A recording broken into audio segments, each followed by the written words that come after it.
Welcome all, Dax here, and in today's video I'm going over my thoughts and impressions on my new Xbox. I recently bought the Series S about a week ago, and I feel like now is a good time to kind of go over my experiences with you guys, as well as what I'm playing currently and what differences I'm seeing between this console and previous ones. But without further ado, let's just get into the video.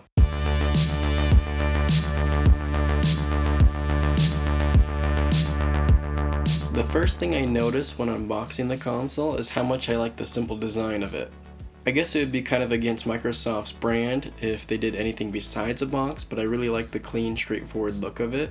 So you'll find the light up Xbox logo, vents on the side, with that giant speaker looking vent on the top, which for some strange reason I find myself liking the more I look at it. It's gonna keep the console running smooth and quiet. Altogether, I think the Series S physically strikes a great balance of standing out as a beautiful piece of Xbox tech, while also blending into the background of your infotainment system when needed. Equally as important as the box next to your TV, the controller you hold makes a huge impact on your time playing, and the Series S doesn't disappoint. The first thing I notice when picking up the controller is how heavy it is. And when I say heavy, I actually mean that in a good way. It's kind of an interesting praise to make when tech companies are always trying to decrease the weight of their products, but much like a new iPhone, the weight actually makes it feel more substantial and significant. The controller makes minimal changes from last generation, with the two main differences being the textured grip on the back, along with the new share button. One of my favorite things about this controller is the triggers, and specifically the feedback feeling you get whenever you're pressing it. It reminds me much like the feeling and feedback that you get from a piano.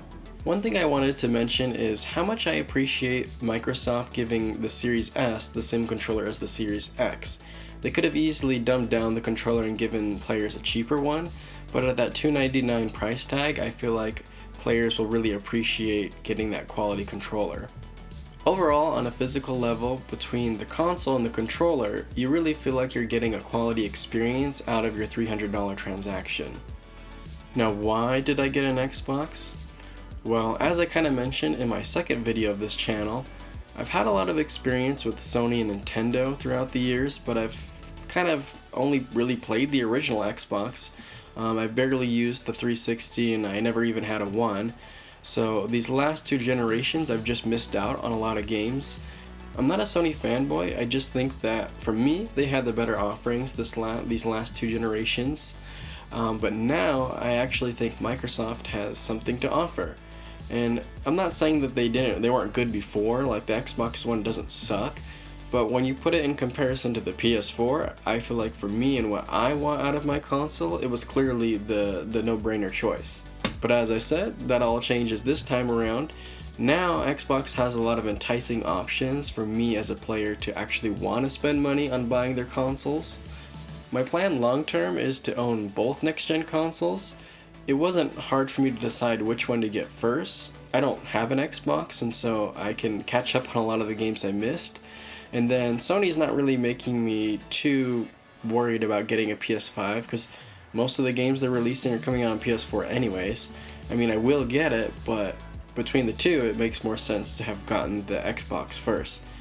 Now, none of this would matter if there was no good games to play on Xbox. And between the new Bethesda games that are going to be coming out, between, Halo and all these other exclusive titles, I actually am excited to play games on Xbox. The next thing I wanted to talk about is why did I get the Series S over the X?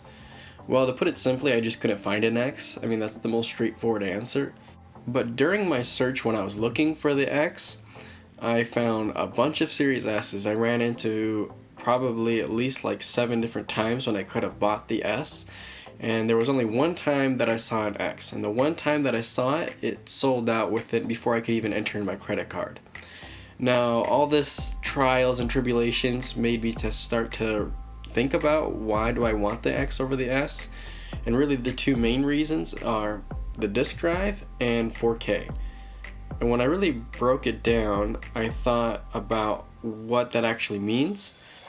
I still prefer physical media over digital. However, in the case of Xbox, with Game Pass, it actually doesn't matter as much. because I'm mostly going to be using this console as like a Game Pass machine. Trying to actually like do reviews amateurly on YouTube. Having Game Pass is like a really powerful tool for me to have access to all these games that I don't want to spend like my own money on. I mean, obviously you are spending money, but not to the same level. So I just was thinking about it, and it just isn't as important as it is with other consoles to actually have that disc drive. So I'm like, okay, maybe I don't need the disc drive. And then there's 4K. And when it comes to cameras and watching videos and all these other things, I'm a 4K snob. But when it comes to gaming, I actually don't really care that much. Like, yeah, I would prefer it if I had the option, but it's not really a deal breaker for me. And then there's the fact that I have only a 1080p capture card. So that would kind of, it doesn't really incentivize me to get the 4K model. If anything, it almost makes me want to get the 1080p model. Obviously down the line, I am going to upgrade to a 4K capture card, especially once I have the PS5, and maybe eventually we'll upgrade to the Series X. But for the time being, it just doesn't really make sense to do 4K. So that's kind of my thought process and why I justified settling for the S. As I kind of mentioned earlier, I am really getting a really quality experience for what I'm paying. And I think Xbox has done a good job at prioritizing what is important and compromising what is compromisable.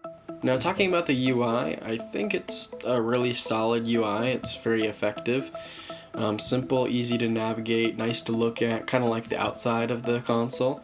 But I haven't really had any issues. I never used the One, as I mentioned, but I think it's a solid UI. I don't necessarily have a preference between this and PlayStation, but it definitely works. As far as Game Pass goes, I think the comparison that a lot of people make by calling it the Netflix of gaming is pretty accurate. There are so many games to choose from, and a lot of them are really good quality titles as well. And you have all of the first-party Microsoft games, along with a lot of like big games like GTA, which are coming and going, which kind of leads me to one of the first downsides that I saw about Game Pass, which is like Netflix, is that I've already found titles that I want to play and I've started, but they're going to be leaving soon. Obviously it's not the end of the world, but I just think it's funny how similar it is to Netflix in that way. So being the Series S and using Game Pass, you're going to be downloading a lot of games, which leads me to the storage, or the lack thereof. A lot of people have already kind of gone into detail about it, but basically you're buying 500 gigabytes as a solid state drive, and that 500 is really like 360, which is not a whole lot for modern games. A lot of games easily go over 100 gigs. You have 3 big games, that's your entire hard drive. So like, this is definitely a modern issue that we're going to be dealing with for this foreseeable future.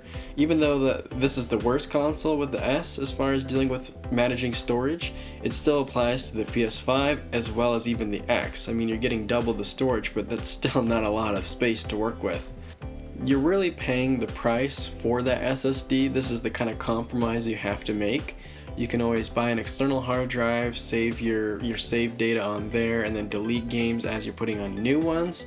Another thing in regards to space that I want to mention is a lot of players are probably like me and they don't have incredibly fast internet. And if that's you, then this is definitely another modern issue you're going to be running into, and that's the amount of space that it requires to download takes a long time. There are going to be a lot of games that are going to take hours, if not days, if not weeks to download. And it's not the end of the world, but it definitely is something that I've had to get used to. I'm used to popping in a disc, maybe downloading for like 20 minutes some additional content and then getting into the game. But now you're going to have to wait a lot longer if you have anything less than above incredible internet. The other big feature a lot of people have talked about these new Xboxes is the quick resume feature. I think it's pretty cool. It's nice to be able to jump from one game to another and not have to really worry about saving your games. I mean, I thought it was revolutionary like last generation when you could put your console to sleep mode when you weren't able to power it off all the way if you were stuck somewhere and you couldn't quite make it to a save point. I thought that was amazing, but now you can do that with multiple games at the same time. It doesn't seem to be perfect for me. Like, I'm not exactly sure how they prioritize what is saved and what isn't, because I feel like some games have had to restart on me, even though I thought it was the second most recent game I played. But I mean, overall, it's still a really cool feature to actually be able to jump back into the game where you left it right after you finish playing a different game. As far as next-gen gaming goes, there isn't really a whole lot for me to talk about. I don't really have any strong opinions as of now because most of the games I've been playing are ports from last generation or remasters or something along those lines. The only exception to that is Flight Simulator. I've played a little bit of Microsoft Flight Simulator, and the reason why I've only played a little bit is because it's for some reason been extremely unreliable for me. It keeps giving me errors about not being able to connect to the internet when I clearly have internet. Like, I know I don't have fastest internet, but it's not actually that bad. But I've had a ton of issues getting it to work. I don't know why. From what I've played, it does look good. It's nothing super crazy, but it definitely is at least a step up from my PlayStation 4 Slim, and probably at least 2 step ups from anything running on the Switch. I am excited to see what future games look like and how they run on the Series S, but for now, it's a super powerful 1080p to 1440p machine. To recap, I love the way the console looks, the controller feels great, the UI is easy to navigate. I really think as a whole, you're getting an amazing product and service for what you're paying, and that goes for both the console itself as well as Game Pass. Now, this isn't to say, oh, now you have an Xbox, you should never get a PlayStation or Nintendo. All 3 companies have great things to offer players, but I think Microsoft has done the best job at making leaps and gains between generations. This generation, they have great products and great services that I think any gamer can appreciate. That's about all I have today. If you liked the video, definitely feel free to leave a like. Other than that, I wanted to hear from you down below what your thoughts and opinions are. With these console wars and just buying consoles period, there's always a lot of thought put into them, so I like to hear other people's reasoning. But other than that, I want to appreciate you for watching, and until next time, see ya!